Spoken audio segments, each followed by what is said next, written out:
Is it really all that important to be flexible when you're talking about planning a vacation on a cruising boat? Hi, I'm Nika Waters, and welcome to the Boat Galley podcast. Today, I'm giving you a real-life example about how important flexibility is even on vacation.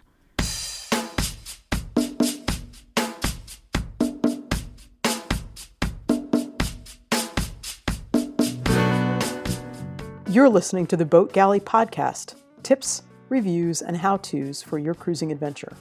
I'm Nika Waters. This episode of the Boat Galley podcast is sponsored by Marmara Imports. Their hand-loomed, fair trade, organic cotton Turkish towels are highly absorbent, dry quickly, fold flat, and are soft and luxurious, perfect for life aboard. Use coupon code PODCAST10 for 10% off any order of $40 or more. MarmaraImports.com. More than a towel. Slow down, slow down. This story has roots in Thanksgiving and Panama and flexibility in ways that sometimes are hard to fathom. This starts with Thanksgiving, which, given when I'm recording this was a week ago, it's kind of makes sense that I'm still thinking about Thanksgiving. And our friends on Sailing Totem, if you don't know them, please check their website. The link is in the show notes. Our friends on Totem came for Thanksgiving. In November of 2016, our friends on Totem came for Thanksgiving in landlocked Charlottesville. Their boat was in D.C. I went and picked them up. They took the metro out to a metro station that was a little bit closer for me to get to. I went up and picked them up, and all five of them and the hamster came down to spend Thanksgiving with us at our house. Hanging out with cruisers is an incredible joy.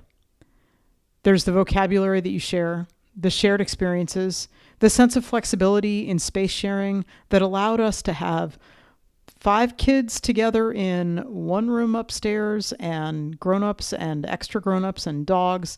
All of that just worked really, really well.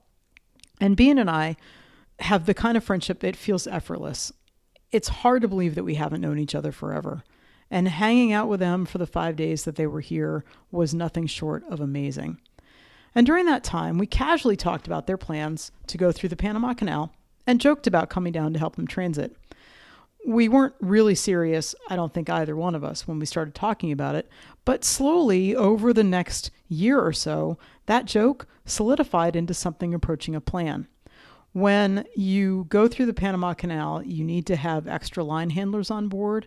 So you need to have a captain and then 4 line handlers, which they kind of have set. They have a group of 5. They don't need extra people, but they were willing to have us on board and bring us down to ostensibly go through the canal. So in December of 2017, we had purchased plane tickets. We told work that we were taking 10 days off in February to go through the canal with friends, and we started assembling all the stuff that we'd need. Our Christmas list last year included things like masks and snorkels, easy-to-dry towels like the ones that you get from Marmara Imports, and all the goodies that the Totems might want us to bring down to Panama. There's a thing, though, that cruisers and schedules, they don't work well together. If you try to get somewhere on a schedule, it can mean making really poor decisions, maybe not paying attention to the weather, or pushing past some discomfort in ways that just aren't really safe. And as cruisers ourselves, we're currently temporarily landbound, and I'm going to say temporarily. We understand that because it's actually a lot more easy for us to be flexible than it is for them. And if you're listening to this and you're not a cruiser and you're thinking about the way that work has you set with certain schedules and you have to decide what you're doing when and apply for time off, and you think, wow, these people are out and they're sailing on their own and they can make their own schedule, that's crazy. How is it easier for a job-constrained person to be flexible? I mean, I don't know about you, but when I let people know that I take some time off, they look at me like I'm crazy and they say, what? How do you do that? How are you able to do that? And I know that it would be really hard if I had a job other than the one that I have. If I checked with my boss and I said, well, I want to take vacation next week, but maybe it's going to be tomorrow or maybe it's going to be in a couple of weeks. You don't care if I don't really tell you what time I'm going until the day that I leave, do you? The thing that is hard to understand for people who are based on land when they think about this flexibility thing is that cruisers are moving their boats. They're moving their homes. And a move that might look on paper like it's 20 miles away, that might take sometimes a week of waiting for the right wind, current, and waves. As a land-based traveler and you're driving somewhere for Thanksgiving, okay, fine. If the weather isn't great, it's just a pain and you have to slow down a little bit. For a sailor, if the weather changes, it could be disastrous and dangerous.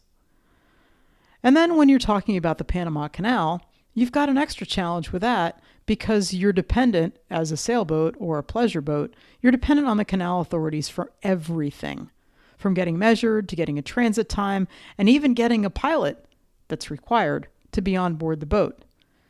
There's really no way, unless you're a big commercial vessel, to say, we're going to go through on this date and have it magically happen. This makes it a little bit hard if there's crew flying in, that would be us, with a need to get airfare at a decent price, but not knowing exactly when the transit can happen. You do your best. You plan. You try. You figure it out. You try to get some ideas as to how long the canal transit date wait is from when you get to the place where you need to be measured. The phone call, which was hilarious as we were in bed doing our Saturday morning routine of coffee in bed, watching sailing videos, and in came a phone call from a satellite phone, which that's still mind-boggling even in this day and age. But the phone call came on a January Saturday, and it was 2 weeks before we were supposed to fly down to help the totems go through the canal. The word the totem had gotten was that the lag time between measuring and locking in to start the transit was running an average of 15 days, not the 7 days. That's a traditional average that they'd found out from talking to a lot of people was the traditional average. And they were in a place that was not exactly 2 days away from where they were going. The weather down there was crap, making movement really difficult and super uncomfortable. If Totem was to move as quickly as they comfortably could, they would get to the marina in Cologne to be measured no sooner than the next Thursday, which, with the 15-day lag time that the transits were running, put the transit right at the tail end of our existing flight schedule. So we had a choice. We needed to figure out what we were going to do. And initially, we thought, oh my gosh, let's change flights. Or let's stay on our already booked schedule and figure out how to get to the San Blas Islands, the Gunayala. And it's not a transit of a canal, but we get to be with the totems on board in cool islands with amazing culture, but haven't seen anything. Both of these were options, and both required more planning than either one of us had anticipated. Because I tell you what, whichever one we were going to choose, it was going to make some difference to how the totems went through their time too.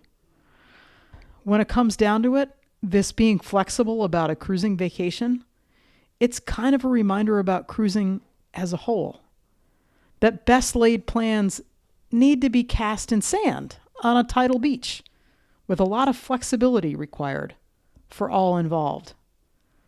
So when you're planning to go cruising, or even planning a cruising vacation, or even if you're planning to charter, you want to play with the idea of flexibility, because flexibility is one of the best muscles you can actually stretch to get ready for this whole cruising lifestyle. Whatever you choose, however flexible you wind up being, I can't wait to see you out there. Thanks again to our sponsor, MarmaraImports.com. More than a towel, use with imagination. Thanks for listening to the Boat Galley podcast. If you like this episode, be sure to subscribe and tell all your friends about it. And a review is always appreciated. Slow down, slow down.